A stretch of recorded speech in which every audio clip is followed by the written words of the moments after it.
Good morning. It's always nice to see a full house. Excuse the voice. My name is Devorah Kelley, and I'll be the service associate this morning. Michael Swords will be presenting our message this morning. But before we begin, I want to share something with you all, because some of you are probably fairly new to Unitarian Universalism, and even if you have been around the block for a while, you may have forgotten some of these things. So these are words that I'm bringing to you from the Unitarian Universalist Association in Boston. And we have them in English and Spanish. The fourth principle of Unitarian Universalism is the covenant to affirm and promote a free and responsible search for truth and meaning. For UUs coming from faiths where creeds were a requirement, this can be a breath of fresh air. The affirmation contained in this principle promotes diversity in congregations. Christians, secular humanists, pagans, atheists, agnostics, Buddhists, and anybody else can find a home because of this fourth principle covenant. This is the promise of our covenant with one another, to support each other in shared searches for truth and meaning. This morning, Michael will be sharing an experience that he had of the divine while hiking many years ago. The words of "Dear One" have been a lifeline that continues to inspire him. And so this is Michael's story of his search for truth and meaning, his exploration and celebration of a theology of original blessing as opposed to the theology of sin and redemption. Okay, so our opening words, thank you for listening to that. Our opening words this morning are the combined words of Marilyn Sewell, Jennifer Kitchen, and a verse from the opening hymn we'll be singing. Come into this circle of love. Come into this space where you can share your experience of the holy with me, and I will tell you of what I find divine. For there is a time and a place and a hearing of all the stories in this world. Stories are the breath and word of the Spirit of life, that power that we call love. When we tell our story from deep inside and we listen with a loving mind, and we hear each other's voices in each other's, we hear our voices in each other's words, then our heart is in a holy place. We come again and yet again to this holy place in which we can speak to each other of what fills our hearts, what engages our minds, and what resides in our souls. Come, let us worship together. So I just want to welcome you with live from Fellowship Hall. It's our LCUUF Sunday service. All right. So our announcements, if you were looking at them, were on a slideshow before the service. They were also sent out yesterday with the order of service for today in the newsletter.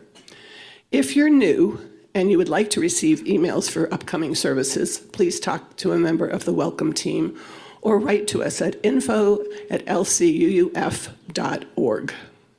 Okay. And now a special welcome to our visitors. If you're visiting with us for the first time, or you've returned or reconnected with us after a long absence, we invite you to say your name and tell us where you're from. If you're on, we're doing an experiment today, so those of you on Zoom, please bear with us. If you're on Zoom, please introduce yourself in the chat box, and then I will read those messages from the iPad, which is on the podium. We're going to start with the people in the room to give those of you on Zoom a chance to write and introduce yourself in the chat.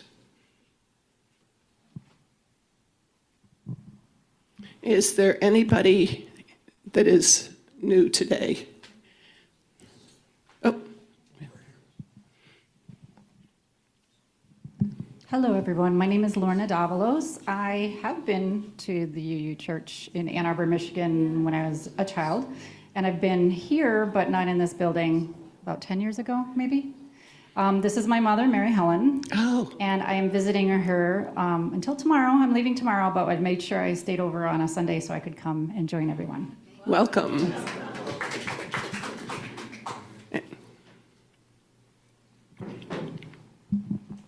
Hi, my name is Jean Pender. I'm a very good friend of Deity and Larry's, and they introduced me to Contemplative Sunday in Puerto Vallarta. That's where I'm still living right now. And I'm thinking about moving to Ajijic, and they told me, come to this service. So I'm very happy to be here, and hope to get to know all of you. Thank you. Okay. And this morning, I don't see that we have anybody new from Zoom.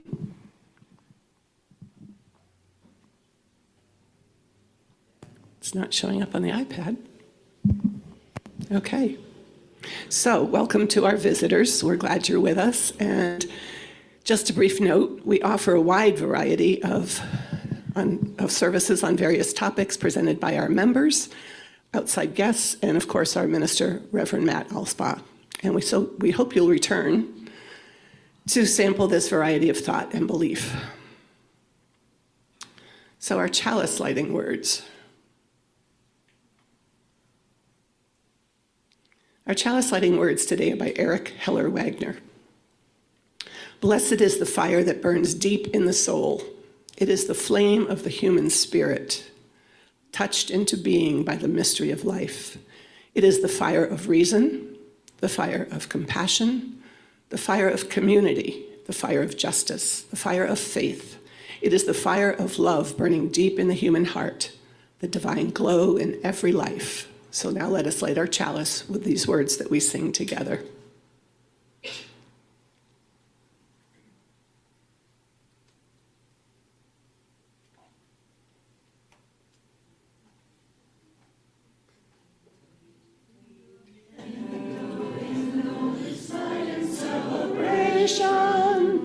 For the life that we share.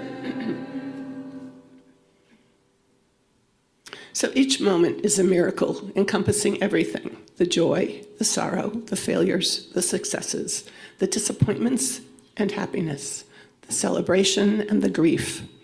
This is the time in our service when we can briefly share our joys, our sorrows, and our milestones.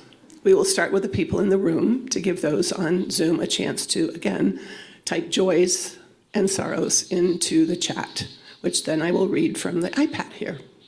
First, let us recall the joys. Whatever you may be celebrating, whatever evokes a feeling of joy or peace for yourself or others. Are there any joys? And I'm already seeing hands, so there are. I'm Dee Dee, and I'm just really glad that my friend Jean Pender is going to be joining us. I'm very, very pleased.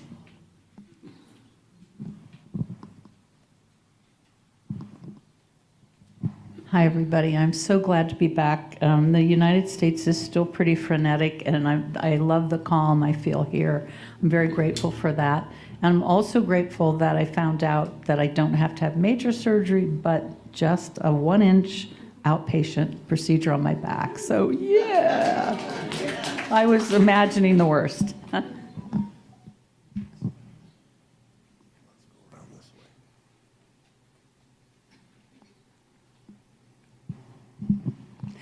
I'm Helen. Most of you who have been around a while know me, but there are a number of new people here.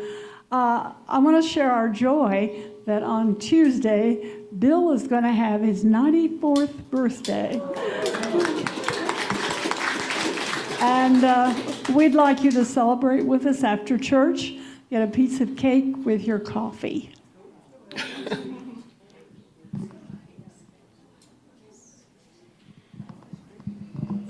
My name is Sue. I'm going to follow that with a happy birthday to Jimmy Carter, who is 99 today. Wow.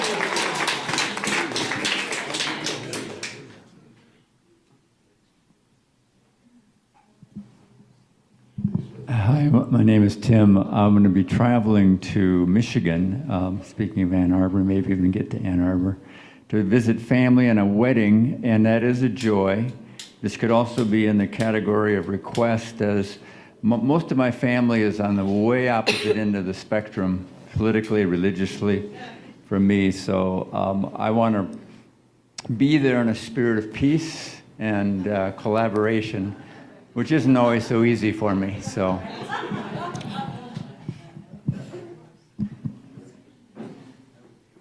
Okay.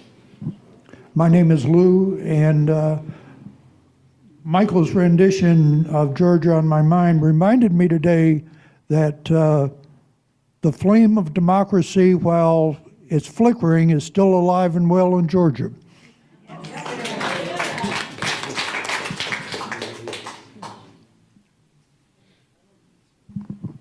Hi, my name is Mary Helen, and it is my great joy to have my only daughter visiting me for a few days and celebrating life together.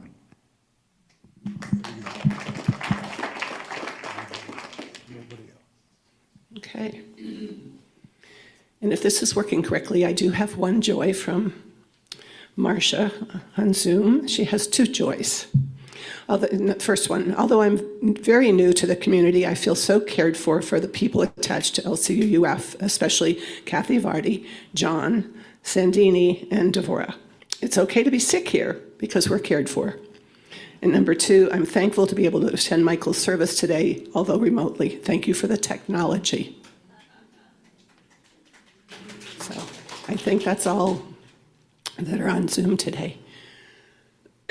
Okay, let us voice our let us voice our sorrows, whatever you or the world may be holding that is in need of our healing and caring thoughts. We'll start with the people in the room. If you have sorrows to share today.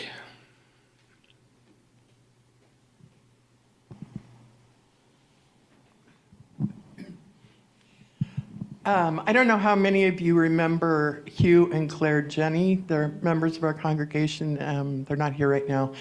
They are both experiencing incredibly difficult medical conditions, and I'd like to light a candle for them.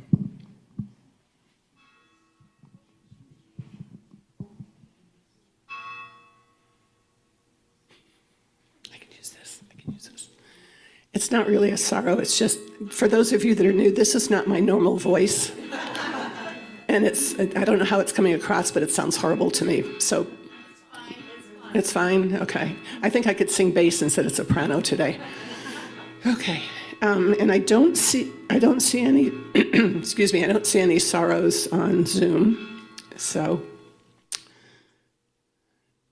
this candle behind me from our care team represents the joys and sorrows we hold in the silent sanctuary of our hearts. So we light this candle for all those unspoken joys and sorrows. Let us share a moment of silence to hold in our hearts both the sorrows and the joys that have been shared this morning.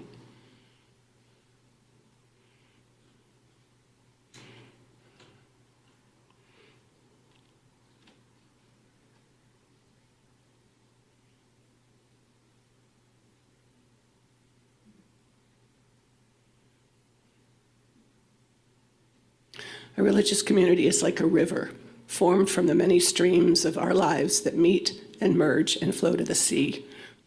As members and friends of LCUUF, we share our time, our talents, and our treasures, our creativity, our imagination, our vision. Matt's in the way. Sorry, Matt. Sorry. And we share the streams of our individual lives to create a river that is both deep and broad, a river that is made up of many streams, sustains life, and refreshes the land through which it flows. But the river of this community also depends on our shared financial support that makes real our shared values and vision. So we will now receive an offering for the support of this fellowship and its work in the world. You're invited to give generously and joyfully as you are willing and able. And for the month of October, we will be supporting Poco a Poco, which supports youth and women in the San Pedro Itzlan indigenous area through education, teaching local organic food growth, providing food and drinking water to renal patients, feeding over 300 children 5 days a week, offering health services, as well as literacy and English as a second language class. Later this month, in 2 weeks actually, we will have members of 5 expats from the Poco a Poco organization who will speak to us about the work that they're doing and the needs that they have. And if you're not attending the fellowship in person, please donate to share the basket when you pay your pledge. donate to Share the Basket separately, or indicate what portion of your donation is for Share the Basket. The offering has now been given and gratefully received. Thank you, Kat and Lorna.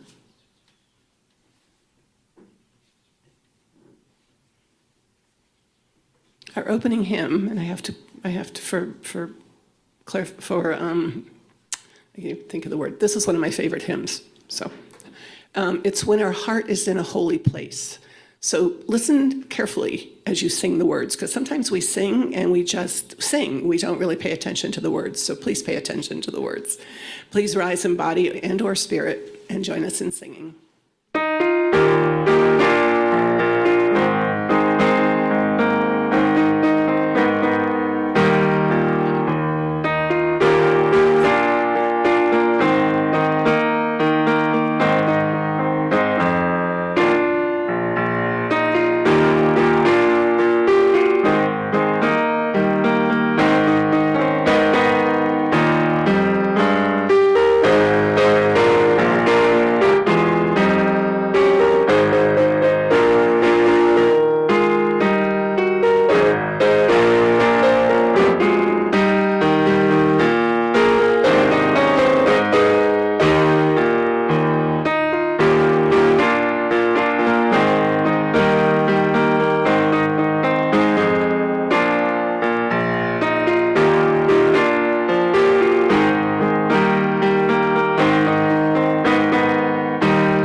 Sorry for that glitch, but y'all caught on really fast.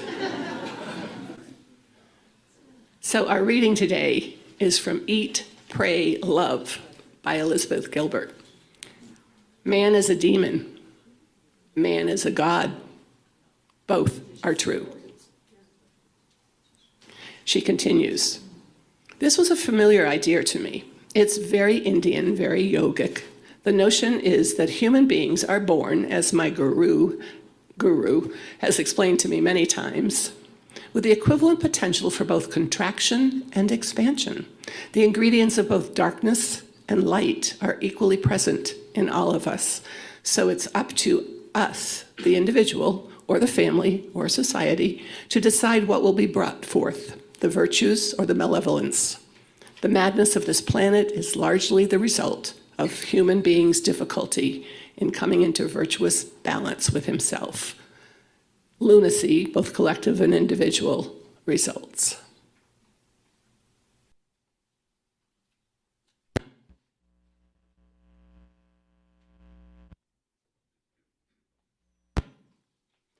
Good morning. I would like to start, a friend of mine sent me in an email this little poem. There is a light that shines beyond all things on earth, beyond us all, beyond the heavens, beyond the highest, the very highest heaven. This is the light that shines in our hearts.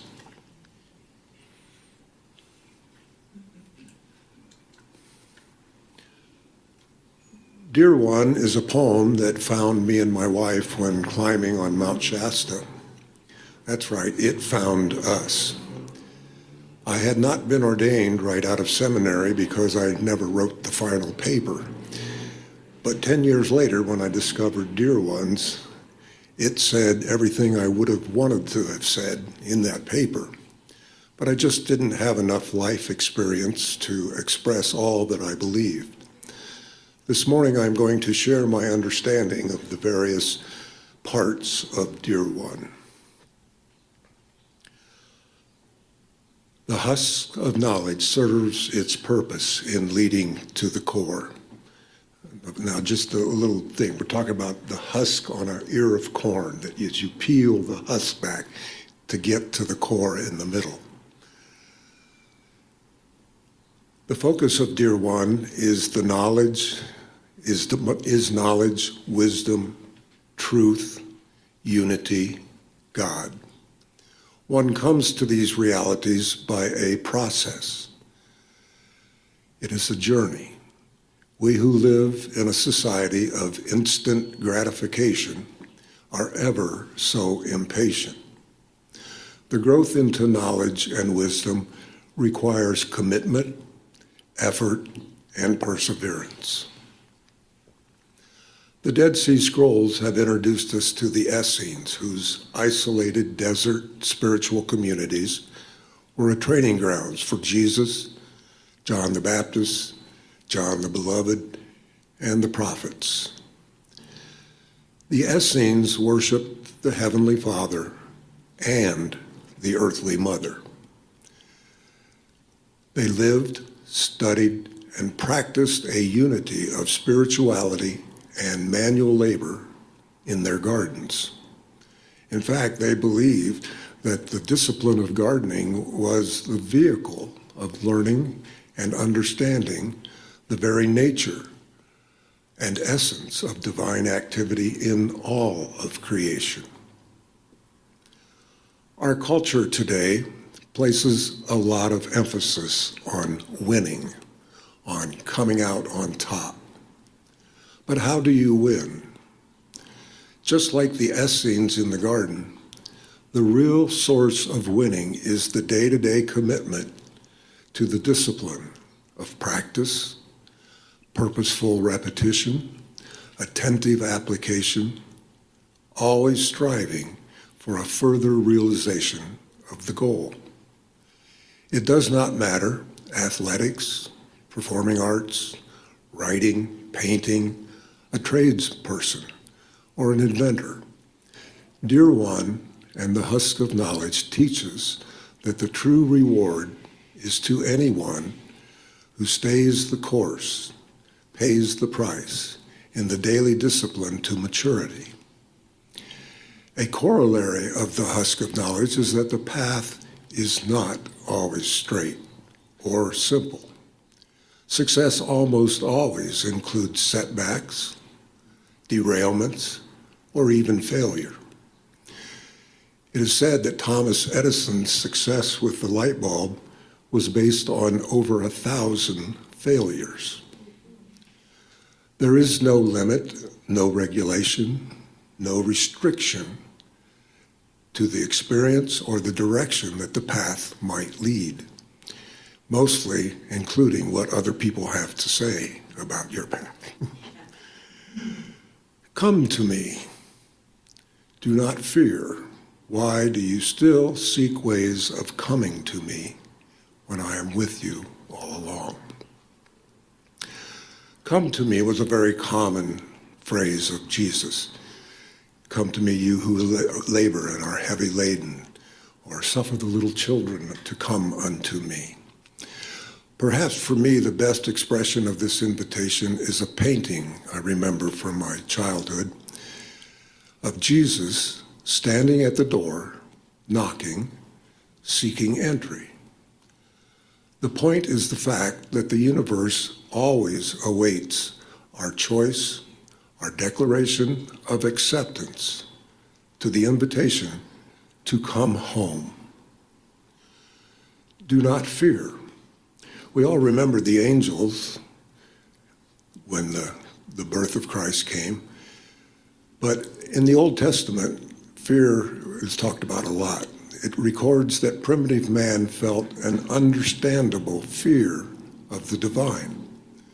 Their concept of the holy perfection, heavenly perfection, being so far from the human experience.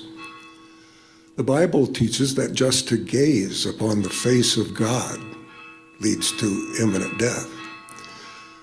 In fact, this base of fear was actually institutionalized in the design of the temple. The Ark of the Covenant was positioned behind the veil, which was penetrated only by the highest priest.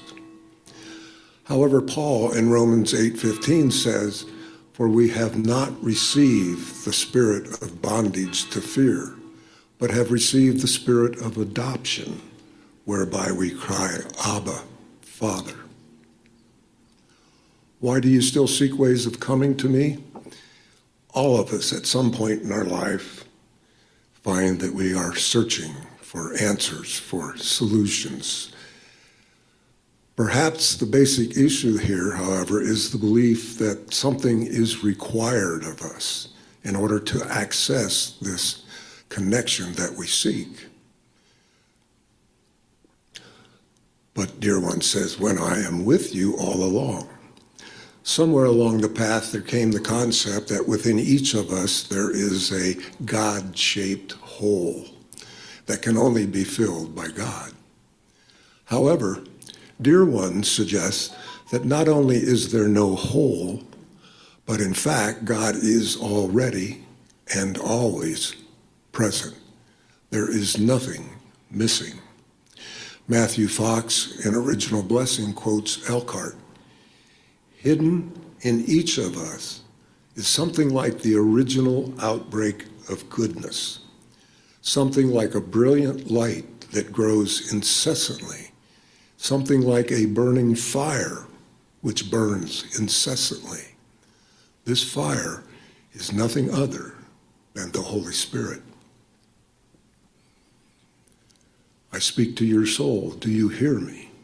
Does your heart confirm my truth? As a teenager, one of the scriptures that spoke to me and was emphasized heavily, as a teenager, one of the scriptures that was emphasized heavily disturbed me greatly. "No one comes unto the Father but through me." Well, what about all the people in the other vehicles? What about the other people who've never even heard of Jesus? How do you reconcile a God of love with such blatant and blanket judgment? Once again, I found solace in the second chapter of Romans.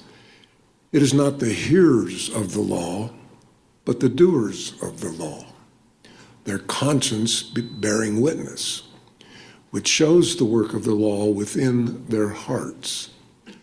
Our conscience is God inside us, speaking to us. From the Living Bible, "For down in their hearts they know right from wrong." This interior dialogue is God in us, calling us, directing us, leading us within. The temple of God is within. You have knowledge of this, but I must repeat until you know. You are not separate from me. You are a phase, a center of my mind. Everything up to this point has just been sort of introduction, only to prepare the way for the core truth of Dear One, which is, you are not separate from me. During college, a roommate and I traveled to Miami one spring break to witness on the beaches. We were using a small pamphlet put out by Campus Crusade, the 4 spiritual laws. Number 1, God is the creator and sustainer. Number 2, there is a gap, a separation between God and man.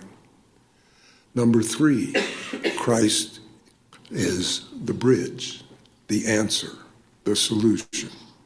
And number 4 was empowerment by the Holy Spirit. I increasingly struggled with number 2, which represents the concept of original sin. As it was, something within me just protested, just did not sit well with me when the starting point of witnessing is based upon separation, upon sin. So I'd like to share a little bit of church history. Approximately 320 AD, Constantine was the ruler of Rome. He took a Christian wife and converted to Christianity. This was blatantly a political move to improve his standing with the rapidly growing Christian church in and around Rome.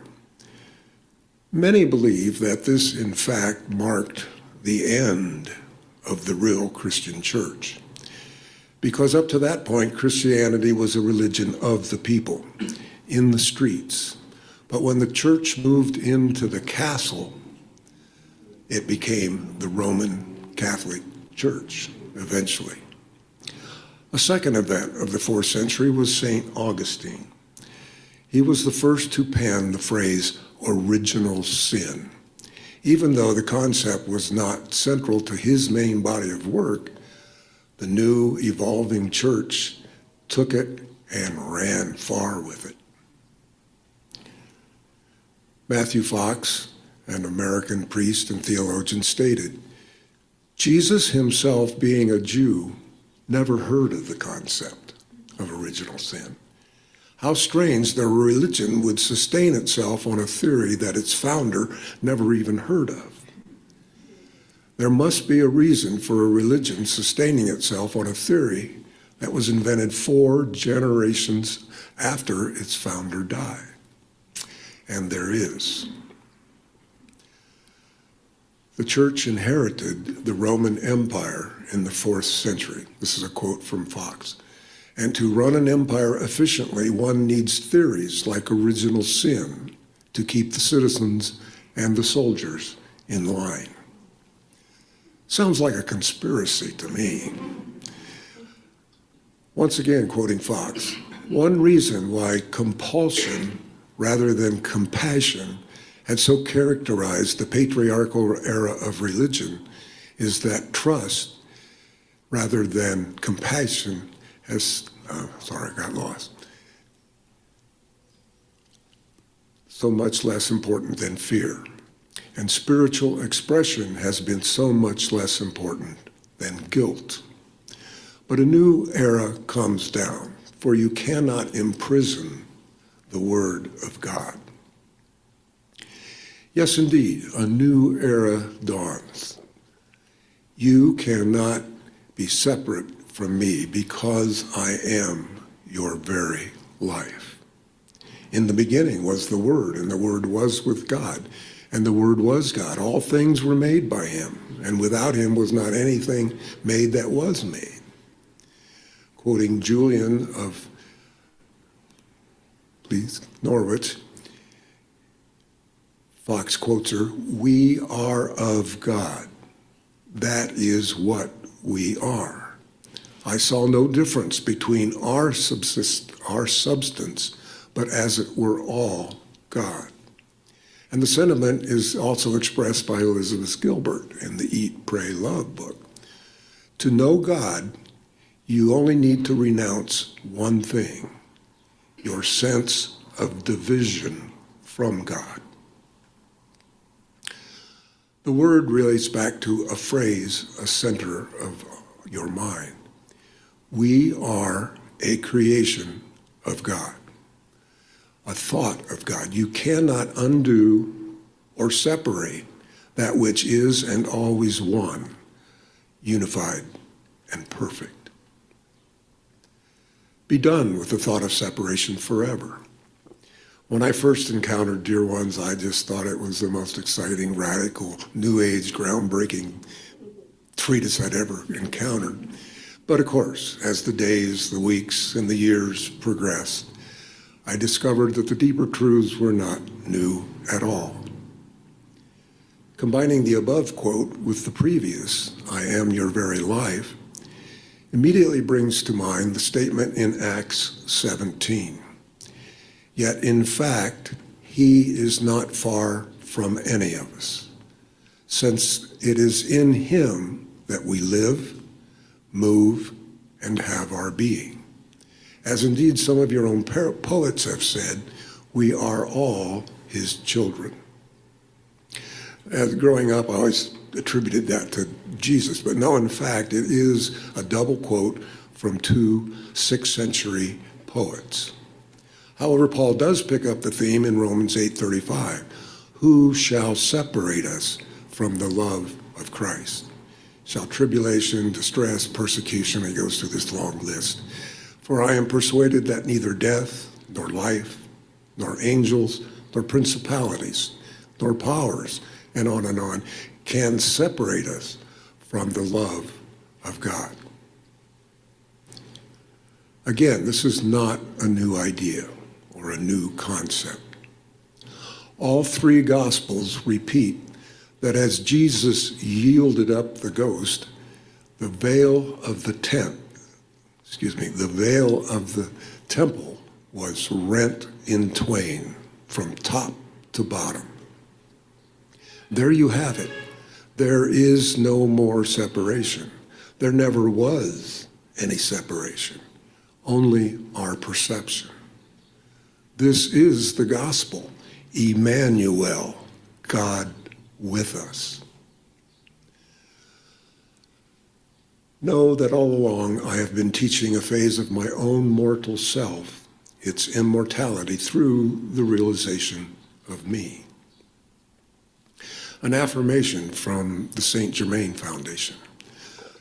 I now turn to the inner world of spirit, the indwelling presence of my life, and am strengthened for this day's living. A feeling of well-being flows throughout my physical body as I sense my unity with the divine energy which can never be depleted. Every function of my mind, my body, and my spirit is vitalized through the realization of God acting in me, as me, because it is me. Again, Master Elkhart writes, we have this seed of God in us. Now, a seed of a pear tree grows into a pear tree. A seed of a hazel tree grows into a hazel tree. A seed of God grows into God. You do nothing that I have not in some way caused you to do. More than anything else, and dear ones, this statement really got my attention. We have all heard the phrase, the devil made me do it. Well, this sounds like God made me do it. And guess what? That's exactly what Paul said in Romans 8:20. For the creature was made subject to vanity, not willingly, but by reason of him who has subjected the same in hope. And also the words of Amazing Grace, 'twas grace that taught my heart to fear, and grace my fear relieved. This statement really spoke to me because I had a rather difficult childhood. I was always getting into trouble, always causing trouble. My father was very strict, and there was a lot of blame going around. That is why this statement was so exciting to me. For me, a new day has dawned. I have given you your growth and not your personality as it so likes to think. Here, dear ones, shifts the entire focus from morality to creativity. Now, God creates all things but does not stop creating. God forever creates and forever begins to create, and creatures are always being created and in the process or beginning to be created. Again, Paul in Romans 8 states, from the beginning until now, The entire creation, as we know, has been groaning in one great act of giving birth. And not only creation, but in all of us. The creation-centered tradition, while it does not base its spirituality upon original sin, but with original blessing, does indeed have an understanding of original sin, or the sin behind the sin. Again, quoting Fox, from Master Elkhart to Marge Daly, the sin behind all sin is seen as dualism. Separation, subject-object relationships, fractures and fissures in our relationships. Take any sin, war, burglary, rape, thievery. Every such action is treating other people as an object outside of ourselves. This is dualism. This is the sin behind all sin. Gandhi said, the only sin in the ultimate analysis is the sin of separateness. However, there's an even larger problem with original sin. A devastating psychological corollary of the fall redemption tradition built exclusively around sin and redemption, it does not teach trust. Such a religion does not teach trust of existence, but of fear. Fear of damnation, fear of nature, beginning with one's own originality and one's own glorious entrance into the world of glory and pain. Again, Mahatma Gandhi said, what is gained through fear only lasts as long as the fear lasts. That means that a religion built on fear must continue to preach fear to keep it alive. And further, he said, where there is fear, there is no religion. When you look at the creation story from the perspective of a creative growth model, it is hard for me to understand why eating of the fruit of the tree of good and evil is a sin. I never could understand that. It always seemed to me that that was, in fact, who we are and why we were here. It was our gift as humans. Matthew Fox, again, in his book, the first section he calls Original Blessing. Path number 1, befriending creation, the via positiva. Path number 2, befriending darkness, letting go and letting be, the via negativa. In our society, there has been a flight from darkness, a fear of death, or of mortality. There is no reference or directive to the act of letting go. Quoting again, the human race cannot continue to afford to flee the darkness and to embrace an enlightenment that does not include an endarkment. Creation is not an easy thing. Growth is painful. But we all have scars. But only by recognizing the pain, facing the pain, going through the pain, can we complete the creative process. Pain is today's unmentionable reality, much as sex was unmentionable during the Victorian period. And pain is everywhere, deep, ineffable, unfathomable, cosmic pain. The proof of this rampant pain in our society is the proliferation of alcohol, drugs, teenage suicide, and mass shootings. And this pain needs to be named for what it is, so that we can pray our pain or enter into it. Just like a sore tooth at the dentist, the only way to fix it is to go into the cavity and fix it, remove it, the source of the pain. This is the magic of the dark night of the soul. When you come out of the darkness, out of the pain, you realize that the fear of your sins and your trials that you face actually reveal them to be your unique perfection, your treasure. Your perfection is already within you, and you must learn to trust the process, to trust yourself, even to trust death. For death is not something that happens to life. Death is something that happens in life. Again, a quick reference to the original quote, man is a demon, man is a god. The notion that human beings have the equivalent potential for both contraction, and expansion. Both are true. The ingredients of both darkness and light are equally present in all of us. However, a warning to you and to myself, life, if you keep chasing it too hard, will drive you to death. Time, when pursued like a bandit, will behave like one. Always one county ahead of you or one room ahead of you, changing its hair color. But at some point, we have to stop because it won't. You have to admit that you can't catch it, that you're not supposed to catch it. At some point, you just got to let go, sit still, and allow contentment to come to you. Coming into virtuous balance with myself has been the focus, the driving inspiration of my life. The path has been long and eventful. Dear Ones for 40 years has been a lifeline that continues to inspire and feed me.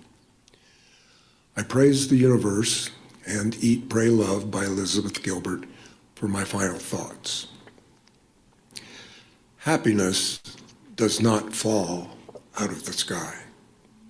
Happiness, or peace, comes from a relentless participation in the manifestation of your own blessings. A mighty effort to keep swimming upwards, staying afloat on top of it. If not, you will leak away all your innate contentment. Second concept, spiritual progress is tied to pain. Pain is essential to growth. Yet all that hurts is our attachment to falsehood and to fear. Only through the dark night of the soul is the light of life, the truth, revealed, and the result of letting go of your fears, your shortcomings, your traumas, that is a cleaning out all your misery. And by cleaning out all your misery, you get out of the way. Only then are you free to serve and enjoy other people. And number 3, sit and smile is a Balinese meditation practice. There are many ways to find God, but most are too complicated for Westerners. Try this. Sit in silence, smile with your face, smile with your mind, smile with your liver. Good energy will come to you and clean away the dirty energy. You can call the good energy with a smile. And so I leave you with the final sentence in Dear Ones, I am doing always, I am the only life. Thank you for allowing me to share my story.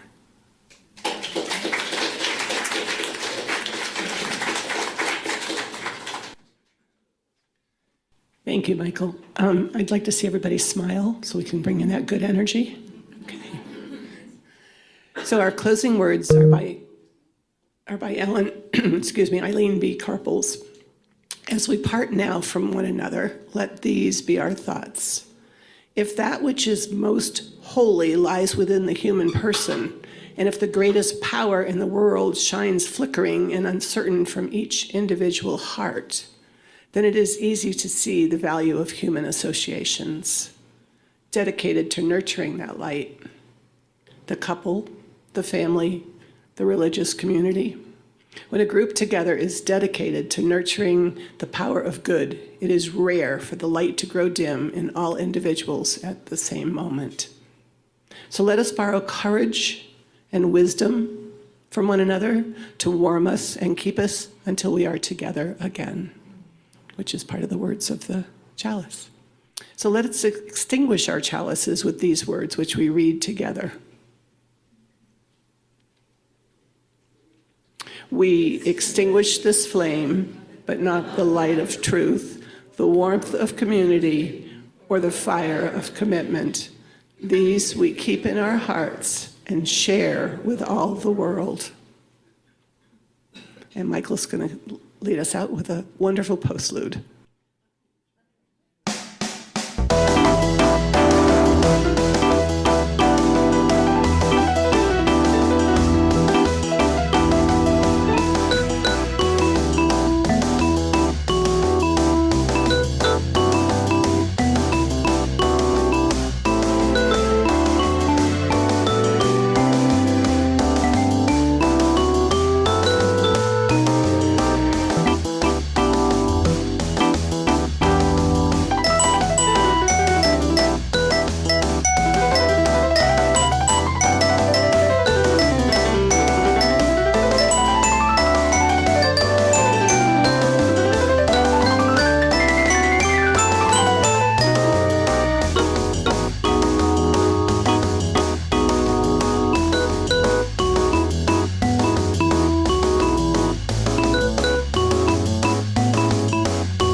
Our worship is over, but our service begins. Go in peace and with a purpose, and don't forget there's cake outside.